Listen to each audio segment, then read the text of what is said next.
tamén teñen un interesante elemento, con isto quería ir xa acabando, que é a dimensión, que xa tamén se mencionara estes días, europeísta tan forte que ten, non?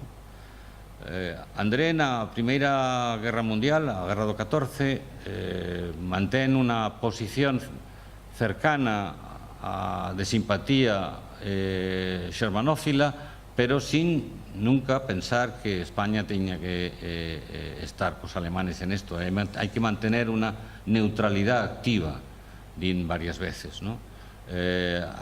Porque non podemos caer en ninguno dos dous imperialismos, chama así, o imperialismo británico e o imperialismo alemán.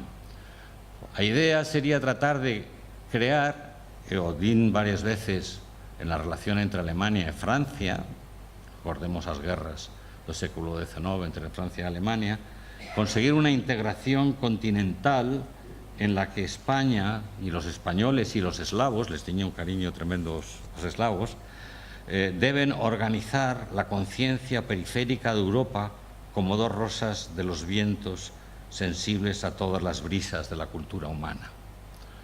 Xa te falaba, Alberto, da dimensión atlántica que tiña o pensamento de Eloy, que quería poner en Vigo a capitalidade galega, do Estado galego republicano federal.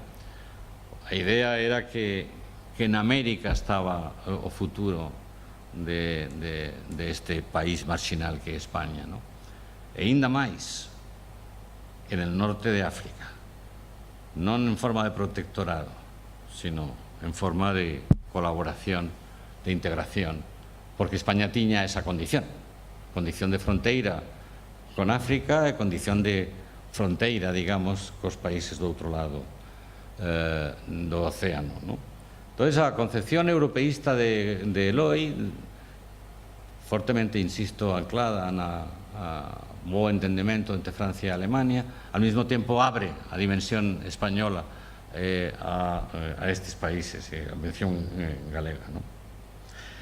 Bueno, xa vou pechando. Comecei falando da memoria crebada con ocos de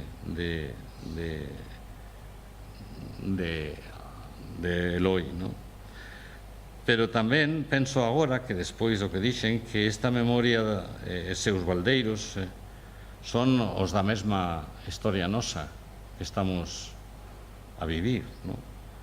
A lembranza dos vicios españois que André señalou en histrionismo en máis sitios, as solucións que lle dou en este texto tan peculiar que se chama praseologio.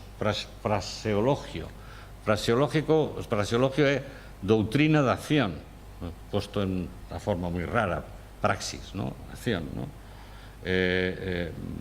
Son elementos en certo sentido non realizados, que forman parte desta memoria ausente de noso país.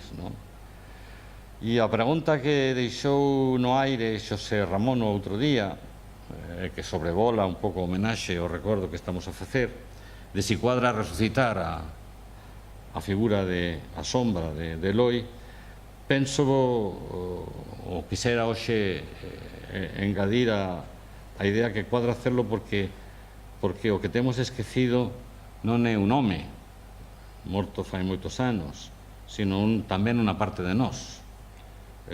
Son as nosas pesadelas e nosos sonos, son tamén ainda nosa historia. Gracias.